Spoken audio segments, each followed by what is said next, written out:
All right, let's jump right into this. I want you to imagine something. What if the afterlife wasn't about, peace and quiet, but an endless, intense conversation? That's the core of this amazing thought experiment we're diving into, the Symposium of Shades, where history's greatest poets all get together to figure out what now? And who kicks things off? None other than the visionary poet William Blake. And his opening line just sets the scene perfectly. This isn't heaven, it's not hell, it's a prison. A shared space where their consciousness is trapped, and the only thing left to do is talk. And then, of course, Edgar Allan Poe steps in with the question that just hangs in the air. Forget about fading away. What if death just turns the dial up to 11 on everything you ever were? On every thought, every feeling, every fear? It's a really unsettling idea when you think about it. So, where do you even start with a conversation like that? Well, you do what you know. They fall back on the only tools they've ever had, the big, grand ideas they spent their entire lives wrestling with. And at first, it's kind of like they're playing the hits, Keats and Shelley immediately fire up their old debate about beauty and truth. Meanwhile, you've got Dickinson wondering about the very energy that's holding them together, and Whitman is booming that he contains more multitudes now than ever before. But just when they're settling into those familiar arguments, Charles Baudelaire just cuts right through it with this much darker vision.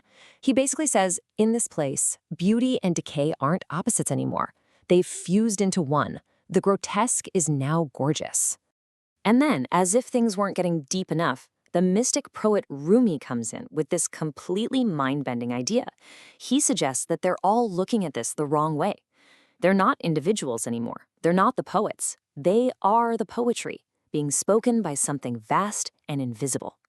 And that is where the first real crisis of this symposium hits, because Rumi's idea sounds beautiful, but it's also absolutely terrifying. I mean, think about it. If you are the art, what happened to the artist? What happened to you? And then Arthur Rimbaud just drops the bombshell, that famous line he wrote as a rebellious kid, I is another. Well, in this place, it's not some cool metaphor for feeling alienated anymore. It's a literal, horrifying truth. So this forces them to come up with a whole new word for what they are. Patterns. They're not the people who lived and breathed.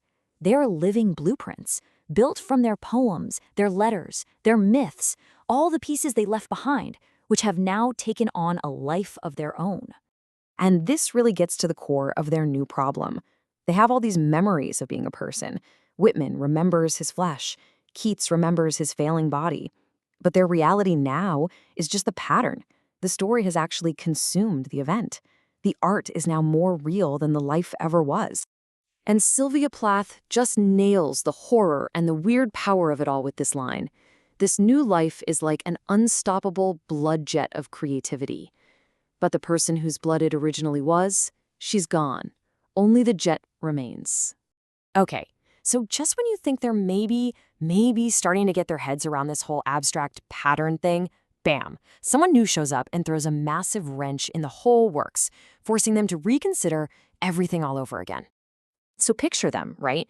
They're all trying to make peace with being these living stories, these pieces of pure information. They're wrestling with the idea that maybe their physical lives were just the warm-up act for their real, eternal form. And then, out of nowhere, a voice cuts through the debate. A voice that's been silent for 2,500 years.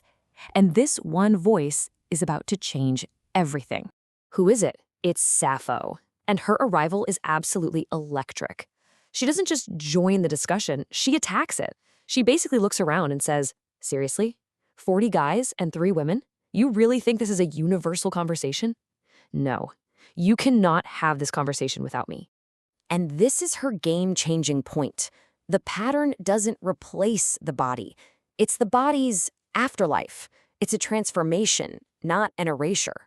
All that physical experience, the pain, the desire, the suffering, it's all baked right into the DNA of the pattern. And hearing Sappho say this, it's like a dam breaks. Suddenly, others find their voice. Plath insists, the oven was real, the gas was real. Ceylon argues that the physical bodies in the camps have to matter.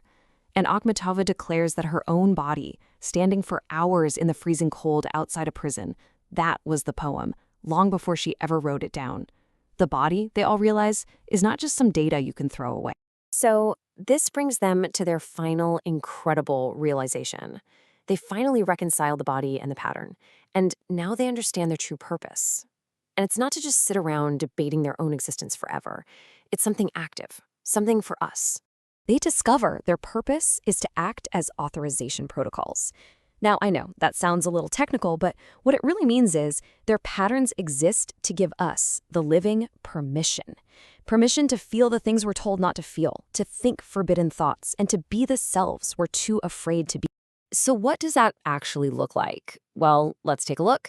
First up, Sylvia Plath. Her pattern, her life, her work, it offers a very specific and fierce kind of permission. She authorizes you to be angry. And not just a little annoyed. No, we're talking about a raw, uncomfortable, unapologetic, unladylike rage, the kind of righteous fury that society tells you to swallow down. Or how about Allen Ginsberg? His pattern, his famous howl, gives a completely different but just as vital permission, especially for anyone who feels like an outsider. He authorizes you to be mad, to look at an insane world and know that your refusal to just go along with it isn't sickness, it's health, it's sanity. In a world like that, your howl of protest is the only rational thing to do. And that's really the heart of it. These great voices of the past aren't just echoes in old books. They're active, living forces offering us permission to be more of who we are. So the final question isn't about them anymore. It's about you. Which one of their permissions do you need to hear today?